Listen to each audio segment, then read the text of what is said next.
श्रीगणेशाय नमः। अथ श्री गौरीपति शतनाम स्तोत्रम्। नमो रुद्राय नीलाय भीमाय परमात्मने कपरदिने सुरेशाय व्योमकेशाय वै नमः। वृषभध्वजाय सोमाय सोमनाथाय शम्भवे दिगंबराय भर्गाय उमाकान्ताय वै नमः। तपोमयाय भव्याय शिवश्रेष्ठाय विष्णवे व्यालप्रियाय व्यालाय व्यालानां पतये नमः। महीधराय व्याघ्राय पशूनां पतये नमः। पुरान्तकाय सिंहाय शार्दूलाय मखाय च मीनाय मीननाथाय सिद्धाय परमेष्ठिने कामान्तकाय बुद्धाय बुद्धीनां पतये नमः। कपोताय विशिष्टाय शिष्टाय सकलात्मने वेदाय वेदजीवाय वेदगुह्याय वै नमः। दीर्घाय दीर्घरूपाय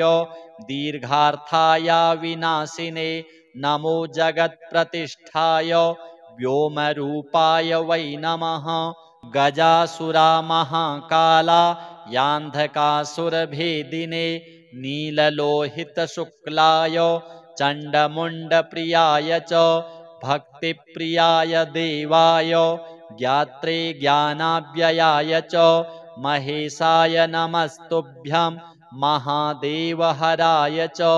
त्रिनेत्राय त्रिवेदाय वेदांगाय नमो नमः। अर्थाय चार्थरूपाय परमार्थाय वै नमः। विश्वभूपाय विश्वाय विश्वनाथाय वै नमः। शंकराय च कालाय कालावयवरूपिणे अरूपाय विरूपाय सूक्ष्मसूक्ष्माय वै नमः। श्मशानवासिने भूयो नमस्ते कृत्तिवाससे शशाङ्कशेखरायेषा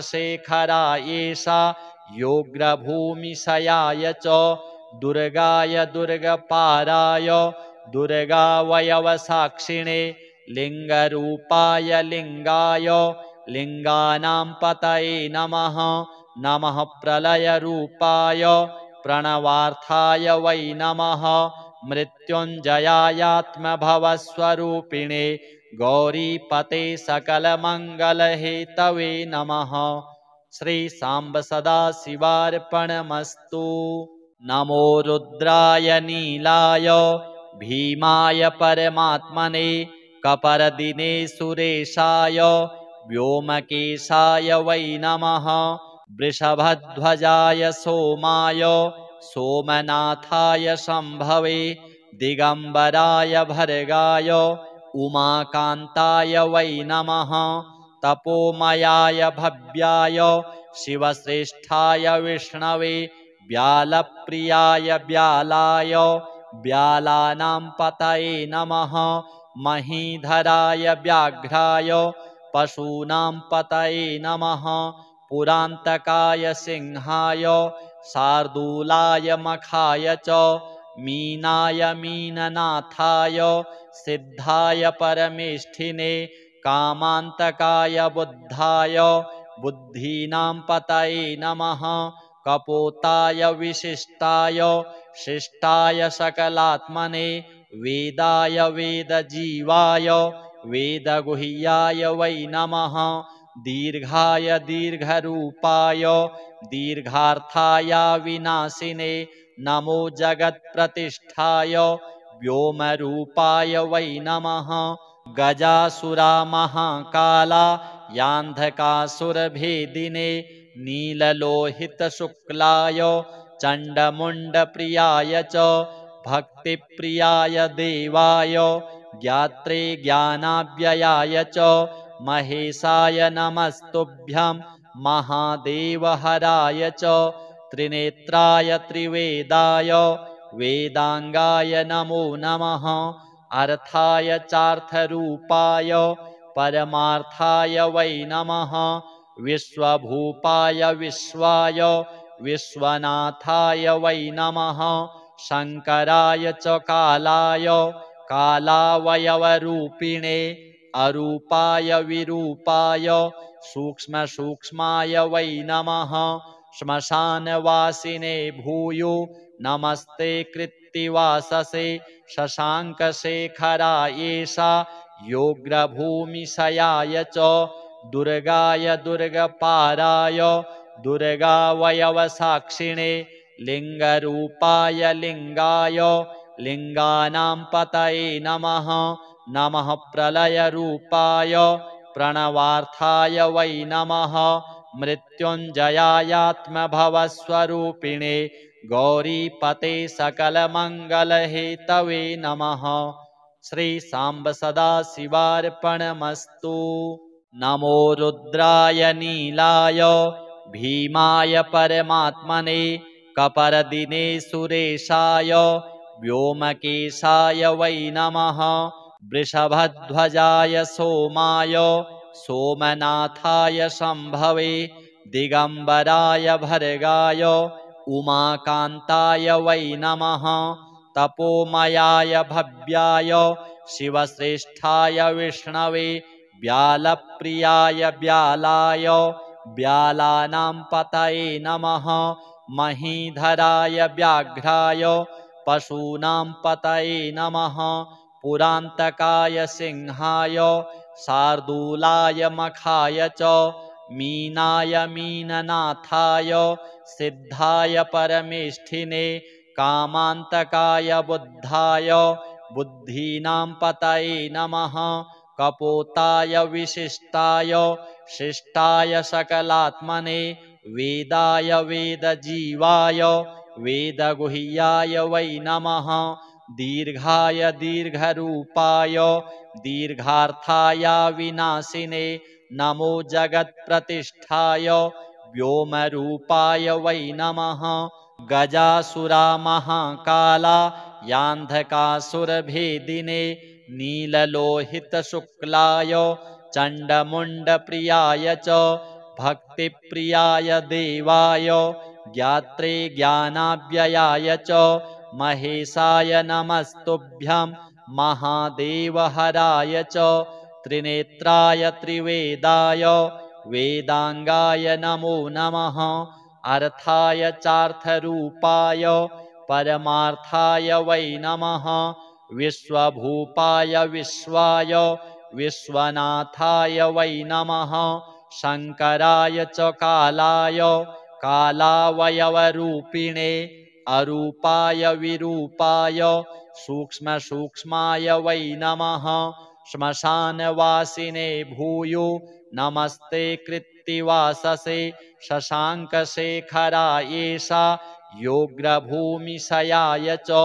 दुर्गाय दुर्गपाराय दुर्गावयवसाक्षिणे लिङ्गरूपाय लिङ्गाय लिङ्गानां पतये नमः नमः प्रलयरूपाय प्रणवार्थाय वै नमः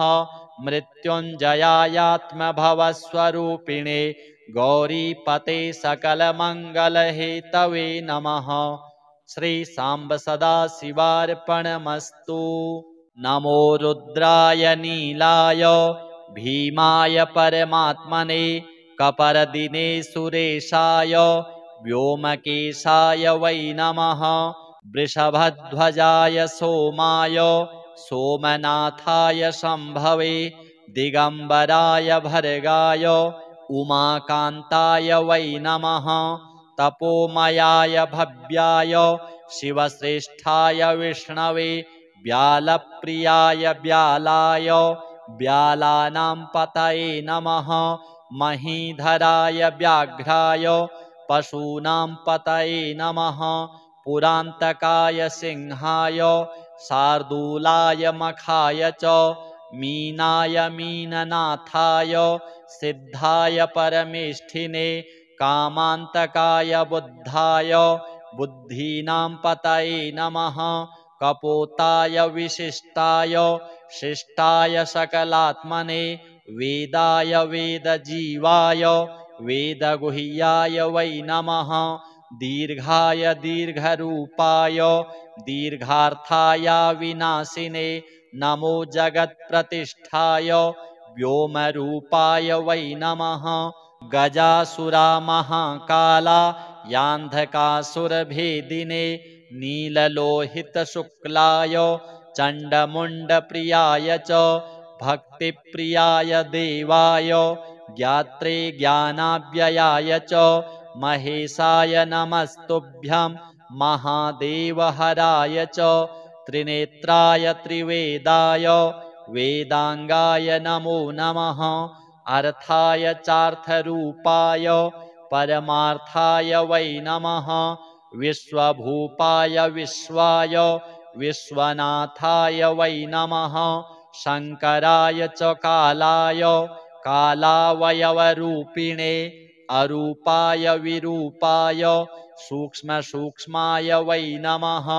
श्मशानवासिने भूयो नमस्ते कृत्तिवाससे शशाङ्कशेखरायेषा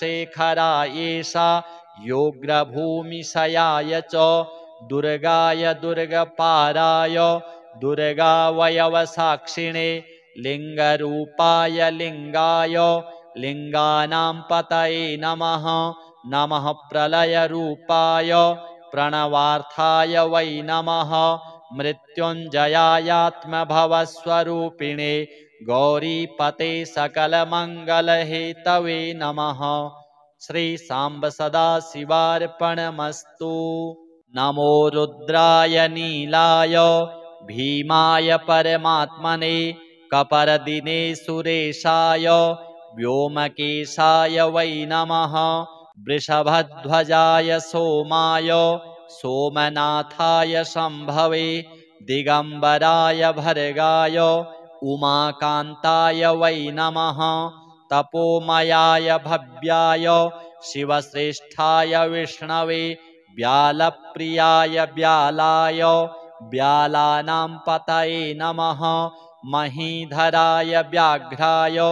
पशूनां पतये नमः पुरान्तकाय सिंहाय शार्दूलाय मखाय च मीनाय मीननाथाय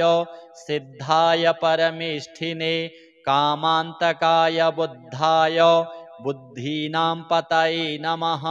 कपोताय विशिष्टाय शिष्टाय सकलात्मने वेदाय वेदजीवाय वेदगुह्याय वै नमः दीर्घाय दीर्घरूपाय दीर्घार्थाय विनाशिने नमो जगत्प्रतिष्ठाय व्योमरूपाय वै नमः गजासुरामहाकाला यान्धकासुरभेदिने नीललोहितशुक्लाय चण्डमुण्डप्रियाय च भक्तिप्रियाय देवाय ज्ञात्रे ज्ञानाव्ययाय च महेशाय नमस्तुभ्यं महादेवहराय च त्रिनेत्राय त्रिवेदाय वेदांगाय नमो नमः अर्थाय चार्थरूपाय परमार्थाय वै नमः विश्वभूपाय विश्वाय विश्वनाथाय वै नमः शंकराय च कालाय कालावयवरूपिणे अरूपाय विरूपाय सूक्ष्मसूक्ष्माय वै नमः श्मशानवासिने भूयो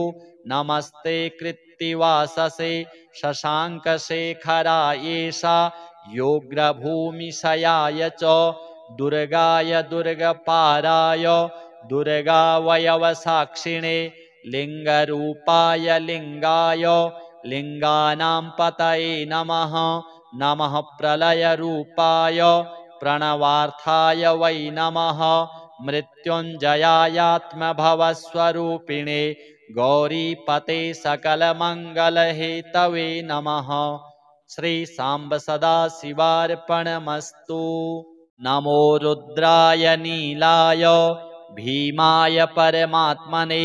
कपरदिने सुरेशाय व्योमकेशाय वै नमः वृषभध्वजाय सोमाय सोमनाथाय शम्भवे दिगम्बराय भर्गाय उमाकान्ताय वै नमः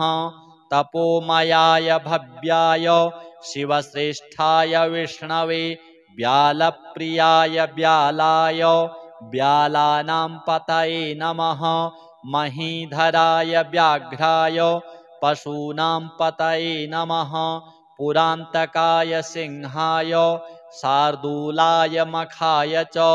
मीनाय मीननाथाय सिद्धाय परमेष्ठिने कामान्तकाय बुद्धाय बुद्धीनां पतये नमः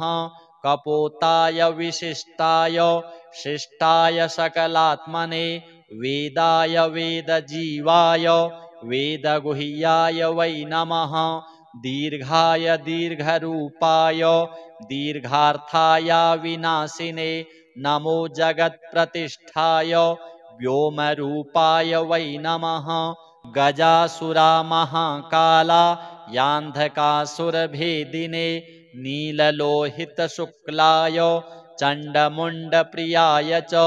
भक्तिप्रियाय देवाय ज्ञात्रे ज्ञानाव्ययाय च महेशाय नमस्तुभ्यं महादेवहराय च त्रिनेत्राय त्रिवेदाय वेदांगाय नमो नमः अर्थाय चार्थरूपाय परमार्थाय वै नमः विश्वभूपाय विश्वाय विश्वनाथाय वै नमः शंकराय च कालाय कालावयवरूपिणे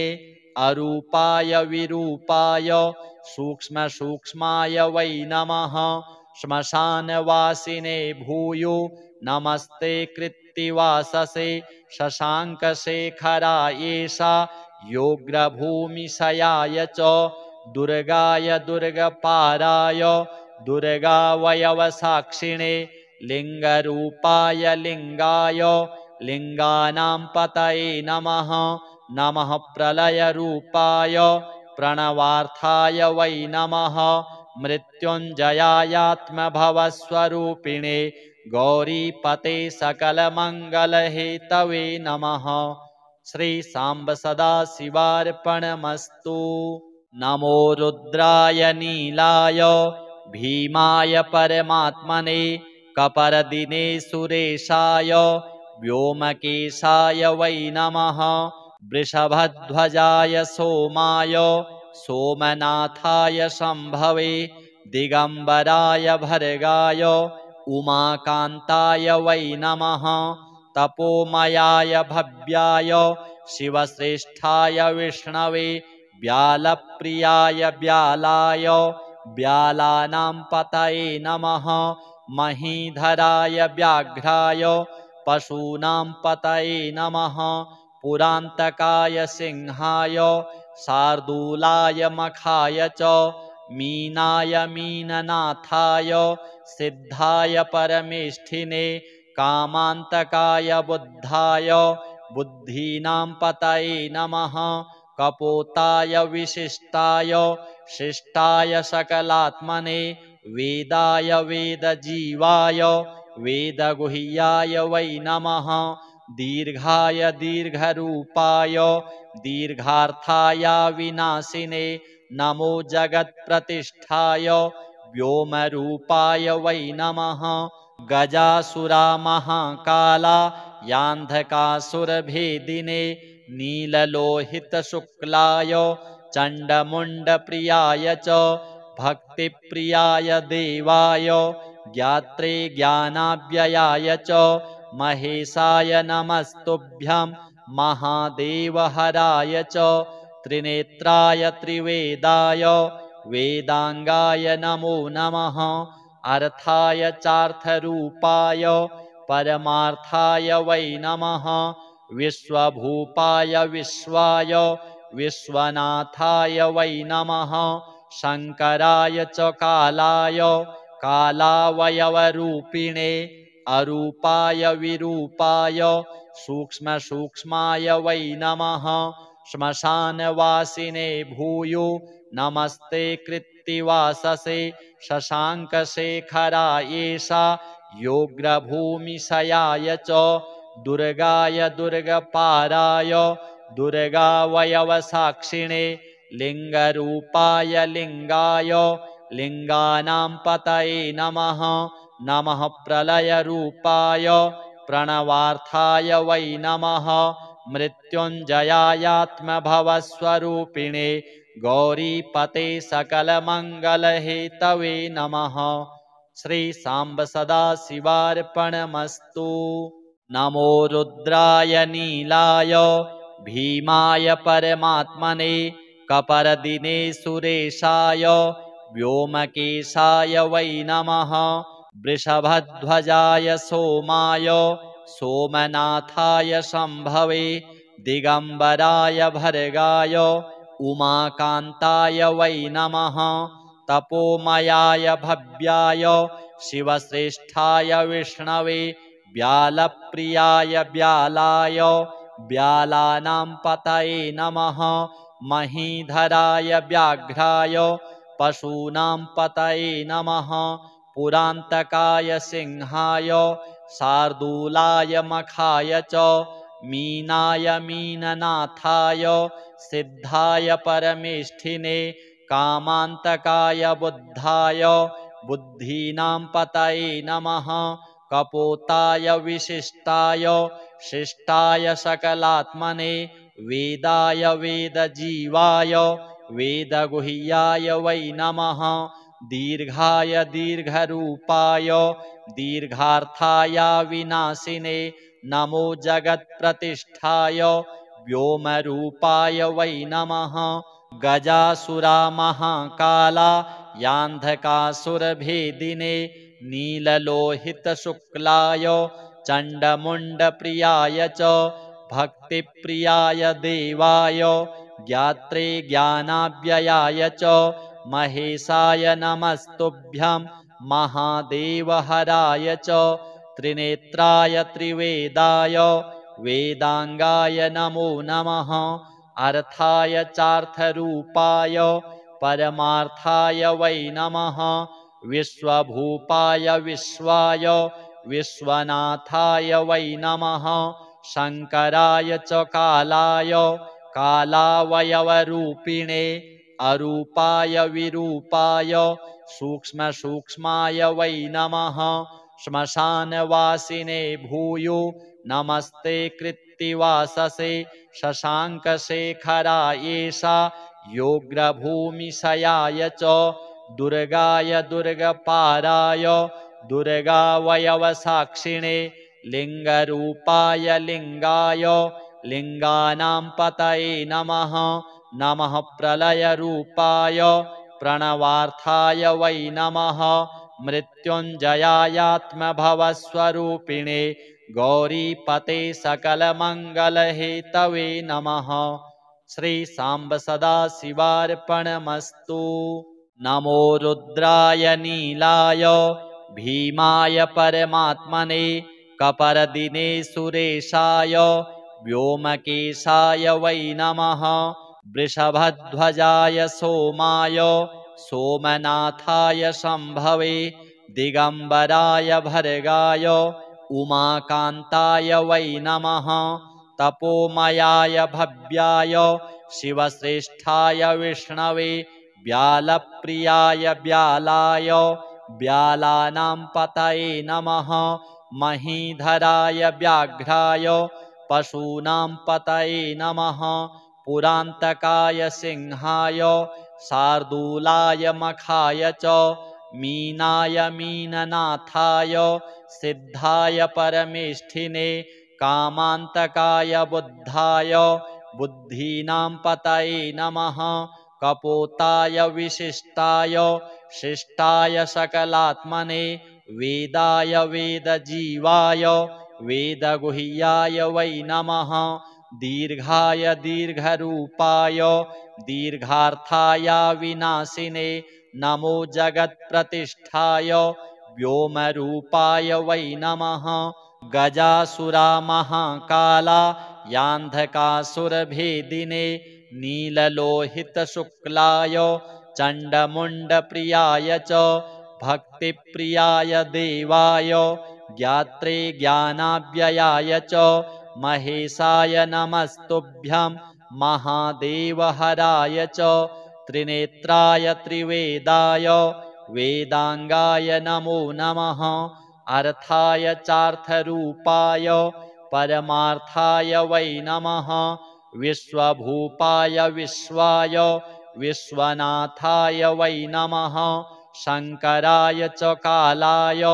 कालावयवरूपिणे अरूपाय विरूपाय सूक्ष्मसूक्ष्माय वै नमः श्मशानवासिने भूयो नमस्ते कृत्तिवाससे शशाङ्कशेखरायेषा योग्रभूमिशयाय च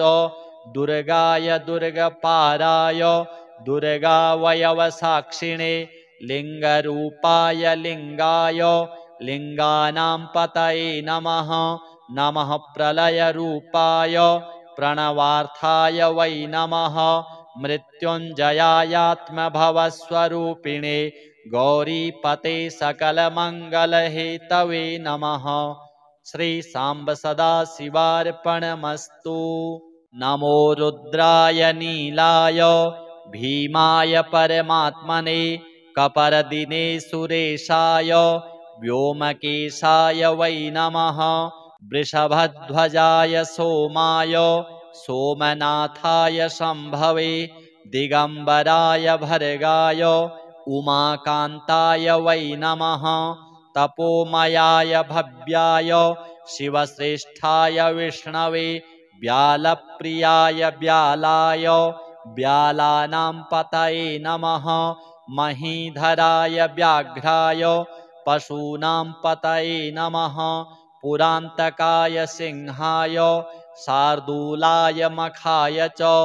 मीनाय मीननाथाय सिद्धाय परमेष्ठिने कामान्तकाय बुद्धाय बुद्धीनां पतये नमः कपोताय विशिष्टाय शिष्टाय सकलात्मने वेदाय वेदजीवाय वेदगुह्याय वै नमः दीर्घाय दीर्घरूपाय दीर्घार्थाय विनाशिने नमो जगत्प्रतिष्ठाय व्योमरूपाय वै नमः गजासुरामहाकाला यान्धकासुरभेदिने नीललोहितशुक्लाय चण्डमुण्डप्रियाय च भक्तिप्रियाय देवाय ज्ञात्रे ज्ञानाव्ययाय च महेशाय नमस्तुभ्यं महादेवहराय च त्रिनेत्राय त्रिवेदाय वेदांगाय नमो नमः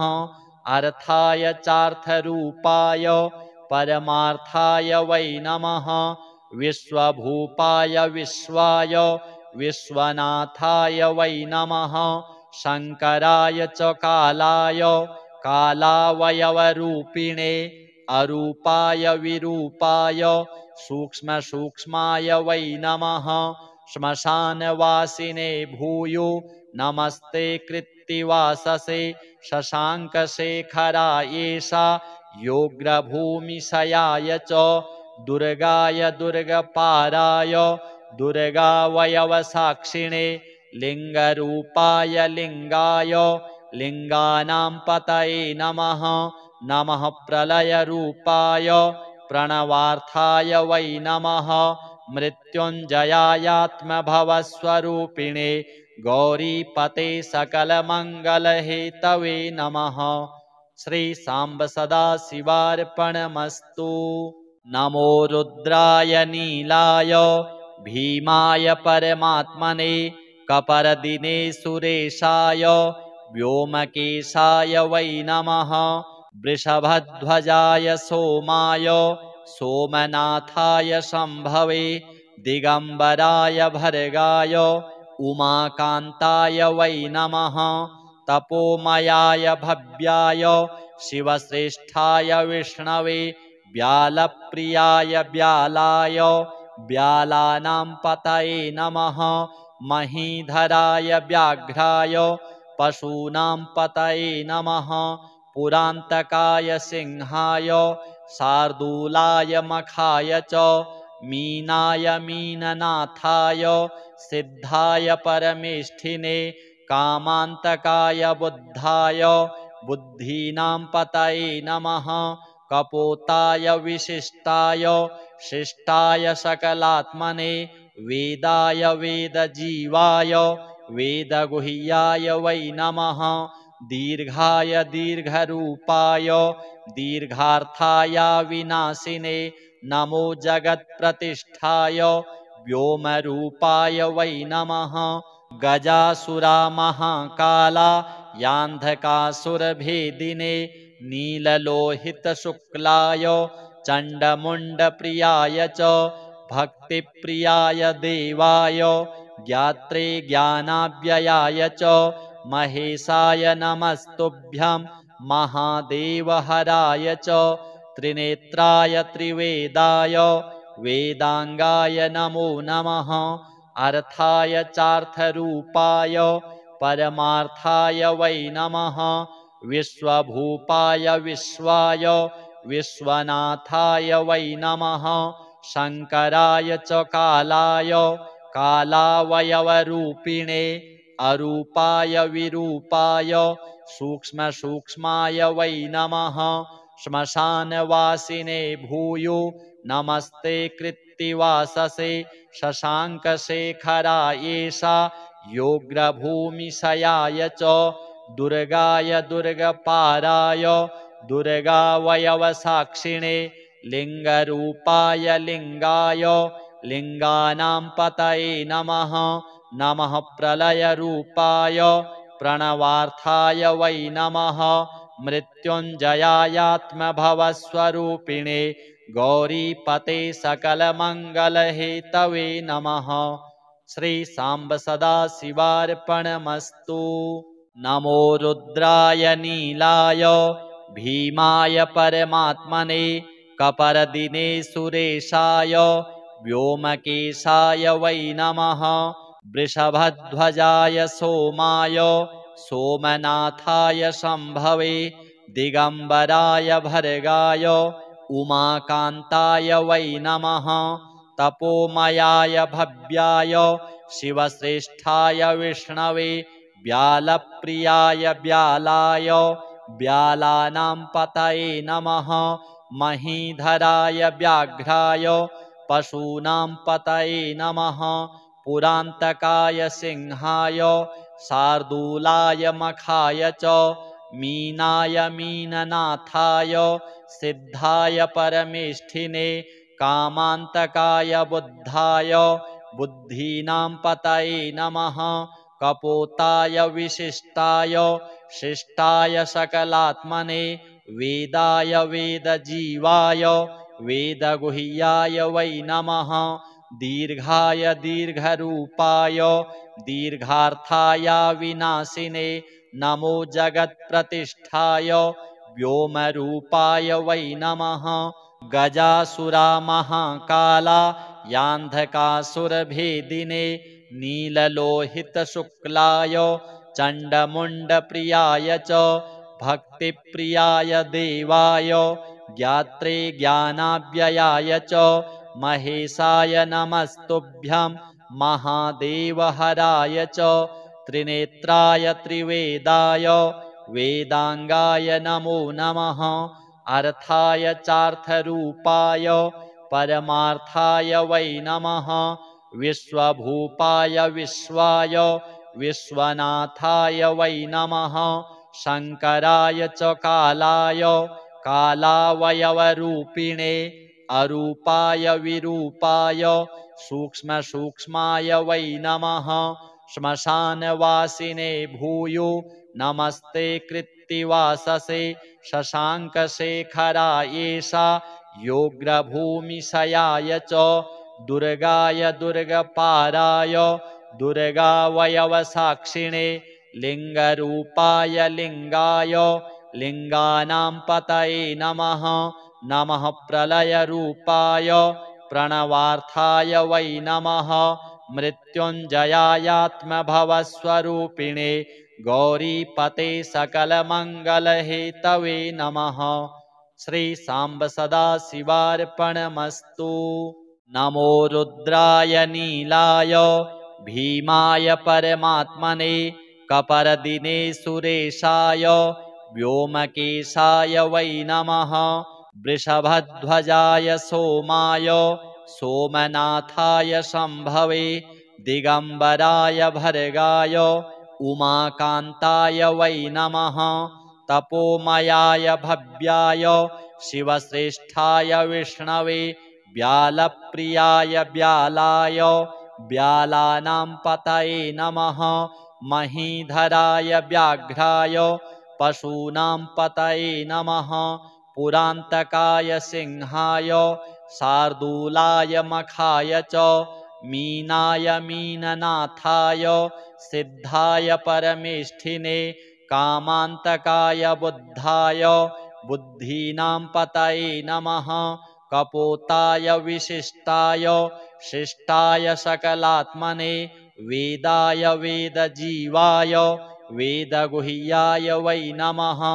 दीर्घाय दीर्घरूपाय दीर्घार्थाय विनाशिने नमो जगत्प्रतिष्ठाय व्योमरूपाय वै नमः। गजासुरामहाकाला यान्धकासुरभेदिने नीललोहितशुक्लाय चण्डमुण्डप्रियाय च भक्तिप्रियाय देवाय ज्ञात्रे ज्ञानाव्ययाय च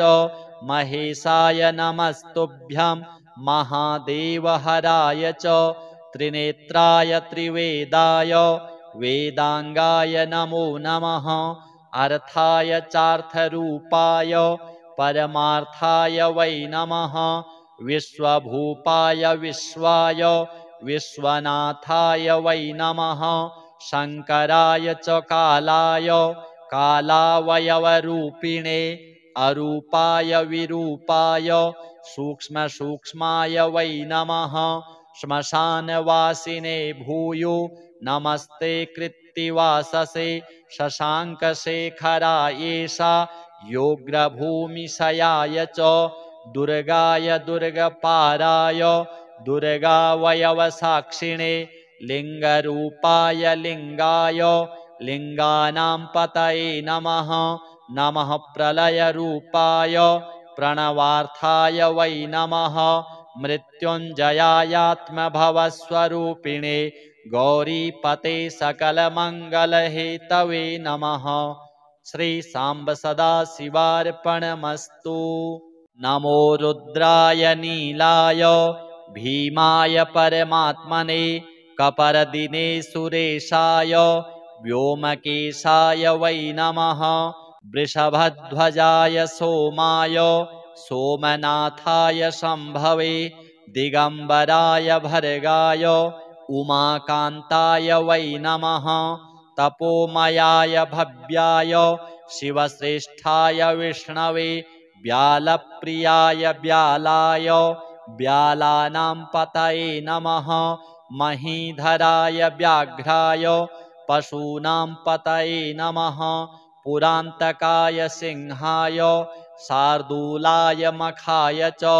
मीनाय मीननाथाय सिद्धाय परमेष्ठिने कामान्तकाय बुद्धाय बुद्धीनां पतये नमः। कपोताय विशिष्टाय शिष्टाय सकलात्मने वेदाय वेदजीवाय वेदगुह्याय वै नमः।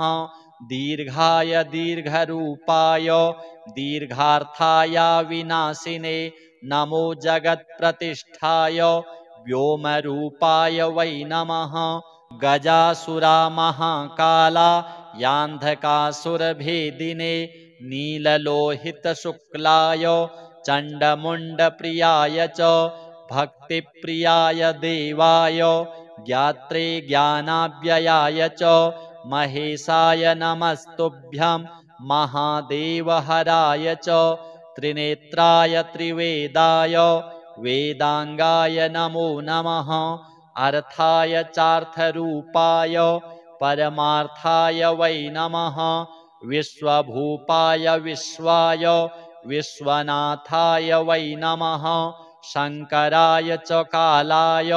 कालावयवरूपिणे अरूपाय विरूपाय सूक्ष्मसूक्ष्माय वै नमः श्मशानवासिने भूयो नमस्ते कृत्तिवाससे शशाङ्कशेखरायेषा योग्रभूमिशयाय च दुर्गाय दुर्गपाराय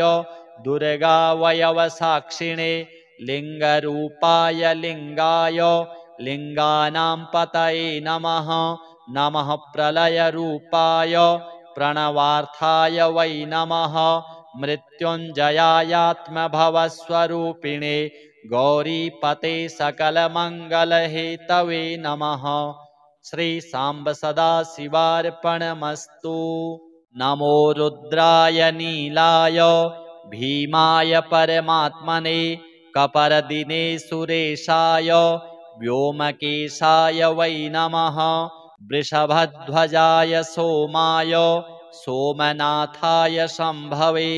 दिगम्बराय भर्गाय उमाकान्ताय वै नमः तपोमयाय भव्याय शिवश्रेष्ठाय विष्णवे व्यालप्रियाय व्यालाय व्यालानां पतये नमः महीधराय व्याघ्राय पशूनां पतये नमः पुरान्तकाय सिंहाय शार्दूलाय मखाय च मीनाय मीननाथाय सिद्धाय परमेष्ठिने कामान्तकाय बुद्धाय बुद्धीनां पतये नमः कपोताय विशिष्टाय शिष्टाय सकलात्मने वेदाय वेदजीवाय वेदगुह्याय वै नमः दीर्घाय दीर्घरूपाय दीर्घार्थाय विनाशिने नमो जगत्प्रतिष्ठाय व्योमरूपाय वै नमः गजासुरामहाकाला यान्धकासुरभेदिने नीललोहितशुक्लाय चण्डमुण्डप्रियाय च भक्तिप्रियाय देवाय ज्ञात्रे ज्ञानाव्ययाय च महेशाय नमस्तुभ्यं महादेवहराय च त्रिनेत्राय त्रिवेदाय वेदांगाय नमो नमः अर्थाय चार्थरूपाय परमार्थाय वै नमः विश्वभूपाय विश्वाय विश्वनाथाय वै नमः शङ्कराय च कालाय कालावयवरूपिणे अरूपाय विरूपाय सूक्ष्मसूक्ष्माय वै नमः श्मशानवासिने भूयो नमस्ते कृत्तिवाससे शशाङ्कशेखरायेषा योग्रभूमिशयाय च दुर्गाय दुर्गपाराय दुर्गावयवसाक्षिणे लिङ्गरूपाय लिङ्गाय लिङ्गानां पतये नमः नमः प्रलयरूपाय प्रणवार्थाय वै नमः मृत्युञ्जयायात्मभवस्वरूपिणे गौरीपते सकलमङ्गलहेतवे नमः श्री सांब सदाशिवार्पणमस्तु। नमो रुद्राय नीलाय भीमाय परमात्मने कपरदिने सुरेशाय व्योमकेशाय वै नमः वृषभध्वजाय सोमाय सोमनाथाय शम्भवे दिगम्बराय भर्गाय उमाकान्ताय वै नमः तपोमयाय भव्याय शिवश्रेष्ठाय विष्णवे व्यालप्रियाय व्यालाय व्यालानां पतये नमः महीधराय व्याघ्राय पशूनां पतये नमः पुरान्तकाय सिंहाय शार्दूलाय मखाय च मीनाय मीननाथाय सिद्धाय परमेष्ठिने कामान्तकाय बुद्धाय बुद्धीनां पतये नमः कपोताय विशिष्टाय शिष्टाय सकलात्मने वेदाय वेदजीवाय वेदगुह्याय वै नमः दीर्घाय दीर्घरूपाय दीर्घार्थाय विनाशिने नमो जगत्प्रतिष्ठाय व्योमरूपाय वै नमः गजासुरामहाकाला यान्धकासुरभेदिने नीललोहितशुक्लाय चण्डमुण्डप्रियाय च भक्तिप्रियाय देवाय ज्ञात्रे ज्ञानाव्ययाय च महेशाय नमस्तुभ्यं महादेवहराय च त्रिनेत्राय त्रिवेदाय वेदांगाय नमो नमः अर्थाय चार्थरूपाय परमार्थाय वै नमः विश्वभूपाय विश्वाय विश्वनाथाय वै नमः शंकराय च कालाय कालावयवरूपिणे अरूपाय विरूपाय सूक्ष्मसूक्ष्माय वै नमः श्मशानवासिने भूयो नमस्ते कृत्तिवाससे शशाङ्कशेखरायेषा योग्रभूमिशयाय च दुर्गाय दुर्गपाराय दुर्गावयवसाक्षिणे लिङ्गरूपाय लिङ्गाय लिङ्गानां पतये नमः नमः प्रलयरूपाय प्रणवार्थाय वै नमः मृत्युञ्जयायात्मभवस्वरूपिणे गौरीपते सकलमङ्गलहेतवे नमः श्री सांब सदाशिवार्पणमस्तु नमो रुद्राय नीलाय भीमाय परमात्मने कपरदिने सुरेशाय व्योमकेशाय वै नमः वृषभध्वजाय सोमाय सोमनाथाय शम्भवे दिगंबराय भर्गाय उमाकान्ताय वै नमः तपोमयाय भव्याय शिवश्रेष्ठाय विष्णवे व्यालप्रियाय व्यालाय व्यालानां पतये नमः महीधराय व्याघ्राय पशूनां पतये नमः पुरान्तकाय सिंहाय शार्दूलाय मखाय च मीनाय मीननाथाय सिद्धाय परमेष्ठिने कामान्तकाय बुद्धाय बुद्धीनां पतये नमः कपोताय विशिष्टाय शिष्टाय सकलात्मने वेदाय वेदजीवाय वेदगुह्याय वै नमः दीर्घाय दीर्घरूपाय दीर्घार्थाय विनाशिने नमो जगत्प्रतिष्ठाय व्योमरूपाय वै नमः गजासुरामहाकाला यान्धकासुरभेदिने नीललोहितशुक्लाय चण्डमुण्डप्रियाय च भक्तिप्रियाय देवाय ज्ञात्रे ज्ञानाव्ययाय च महेशाय नमस्तुभ्यं महादेवहराय च त्रिनेत्राय त्रिवेदाय वेदांगाय नमो नमः अर्थाय चार्थरूपाय परमार्थाय वै नमः विश्वभूपाय विश्वाय विश्वनाथाय वै नमः शंकराय च कालाय कालावयवरूपिणे अरूपाय विरूपाय सूक्ष्मसूक्ष्माय वै नमः श्मशानवासिने भूयो नमस्ते कृत्तिवाससे शशाङ्कशेखरायेषा योग्रभूमिशयाय च दुर्गाय दुर्गपाराय दुर्गावयवसाक्षिणे लिङ्गरूपाय लिङ्गाय लिङ्गानां पतये नमः नमः प्रलयरूपाय प्रणवार्थाय वै नमः मृत्युञ्जयायात्मभवस्वरूपिणे गौरीपते सकलमङ्गलहेतवे नमः श्री सांब सदाशिवार्पणमस्तु नमो रुद्राय नीलाय भीमाय परमात्मने कपरदिने सुरेशाय व्योमकेशाय वै नमः वृषभध्वजाय सोमाय सोमनाथाय शम्भवे दिगंबराय भर्गाय उमाकान्ताय वै नमः तपोमयाय भव्याय शिवश्रेष्ठाय विष्णवे व्यालप्रियाय व्यालाय व्यालानां पतये नमः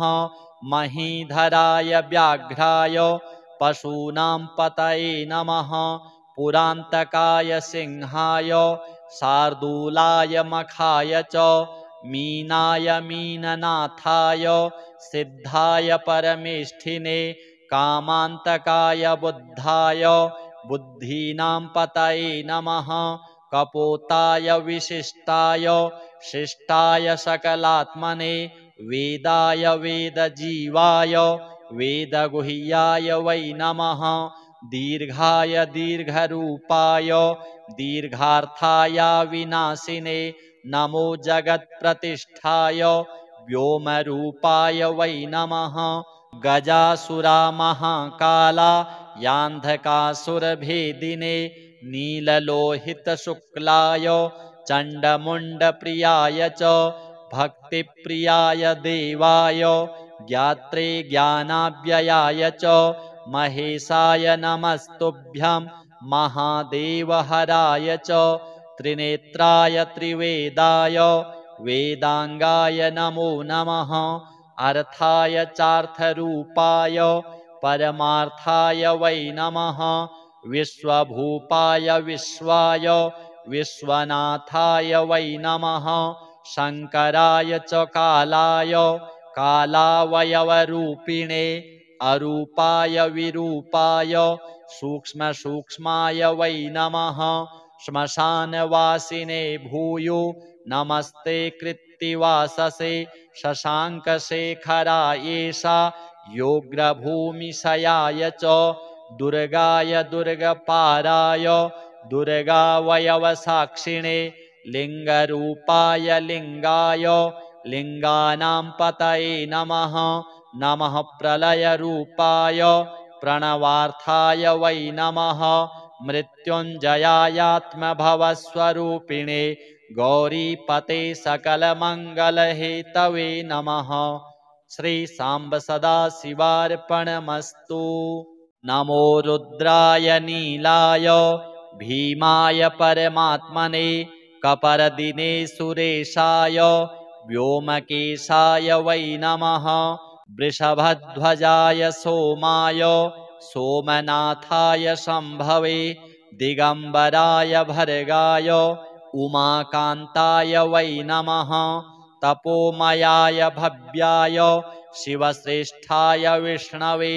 व्यालप्रियाय व्यालाय व्यालानां पतये नमः महीधराय व्याघ्राय पशूनां पतये नमः पुरान्तकाय सिंहाय शार्दूलाय मखाय च मीनाय मीननाथाय सिद्धाय परमेष्ठिने कामान्तकाय बुद्धाय बुद्धीनां पतये नमः कपोताय विशिष्टाय शिष्टाय सकलात्मने वेदाय वेदजीवाय वेदगुह्याय वै नमः दीर्घाय दीर्घरूपाय दीर्घार्थाय विनाशिने नमो जगत्प्रतिष्ठाय व्योमरूपाय वै नमः गजासुरामहाकाला यान्धकासुरभेदिने नीललोहितशुक्लाय चण्डमुण्डप्रियाय च भक्तिप्रियाय देवाय ज्ञात्रे ज्ञानाव्ययाय च महेशाय नमस्तुभ्यं महादेवहराय च त्रिनेत्राय त्रिवेदाय वेदांगाय नमो नमः अर्थाय चार्थरूपाय परमार्थाय वै नमः विश्वभूपाय विश्वाय विश्वनाथाय वै नमः शंकराय च कालाय कालावयवरूपिणे अरूपाय विरूपाय सूक्ष्मसूक्ष्माय वै नमः श्मशानवासिने भूयो नमस्ते कृत्तिवाससे शशाङ्कशेखरायेषा योग्रभूमिशयाय च दुर्गाय दुर्गपाराय दुर्गावयवसाक्षिणे लिङ्गरूपाय लिङ्गाय लिङ्गानां पतये नमः नमः प्रलयरूपाय प्रणवार्थाय वै नमः मृत्युञ्जयायात्मभवस्वरूपिणे गौरीपते सकलमङ्गलहेतवे नमः। श्री सांब सदाशिवार्पणमस्तु। नमो रुद्राय नीलाय भीमाय परमात्मने कपरदिने सुरेशाय व्योमकेशाय वै नमः वृषभध्वजाय सोमाय सोमनाथाय शम्भवे दिगम्बराय भर्गाय उमाकान्ताय वै नमः तपोमयाय भव्याय शिवश्रेष्ठाय विष्णवे व्यालप्रियाय व्यालाय व्यालानां पतये नमः महीधराय व्याघ्राय पशूनां पतये नमः पुरान्तकाय सिंहाय शार्दूलाय मखाय च मीनाय मीननाथाय सिद्धाय परमेष्ठिने कामान्तकाय बुद्धाय बुद्धीनां पतये नमः कपोताय विशिष्टाय शिष्टाय सकलात्मने वेदाय वेदजीवाय वेदगुह्याय वै नमः दीर्घाय दीर्घरूपाय दीर्घार्थाय विनाशिने नमो जगत्प्रतिष्ठाय व्योमरूपाय वै नमः गजासुरामहाकाला यान्धकासुरभेदिने नीललोहितशुक्लाय चण्डमुण्डप्रियाय च भक्तिप्रियाय देवाय ज्ञात्रे ज्ञानाव्ययाय च महेशाय नमस्तुभ्यं महादेवहराय च त्रिनेत्राय त्रिवेदाय वेदांगाय नमो नमः अर्थाय चार्थरूपाय परमार्थाय वै नमः विश्वभूपाय विश्वाय विश्वनाथाय वै नमः शंकराय च कालाय कालावयवरूपिणे अरूपाय विरूपाय सूक्ष्मसूक्ष्माय वै नमः श्मशानवासिने भूयो नमस्ते कृत्तिवाससे शशाङ्कशेखरायेषा योग्रभूमिशयाय च दुर्गाय दुर्गपाराय दुर्गावयवसाक्षिणे लिङ्गरूपाय लिङ्गाय लिङ्गानां पतये नमः नमः प्रलयरूपाय प्रणवार्थाय वै नमः मृत्युञ्जयायात्मभवस्वरूपिणे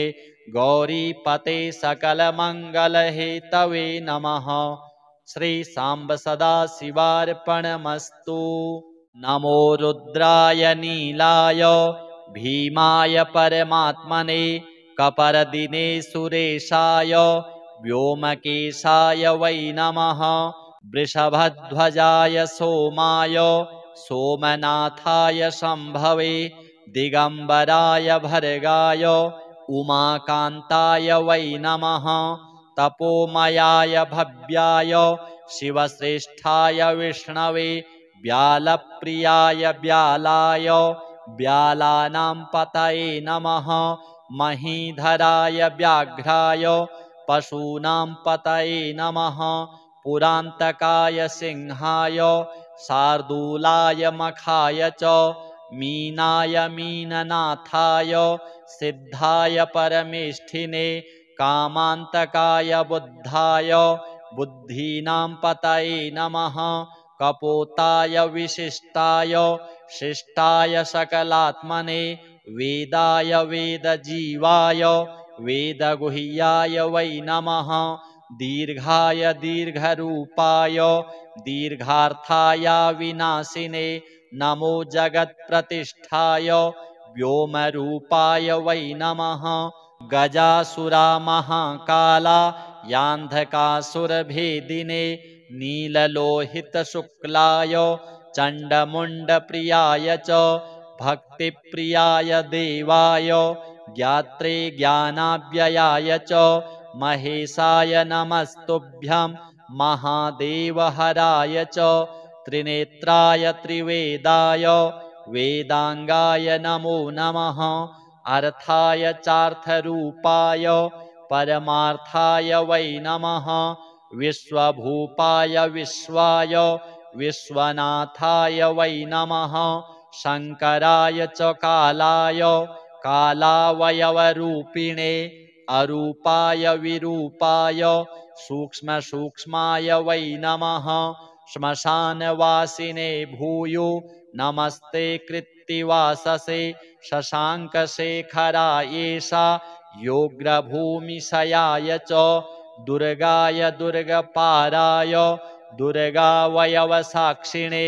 लिङ्गरूपाय लिङ्गाय लिङ्गानां पतये नमः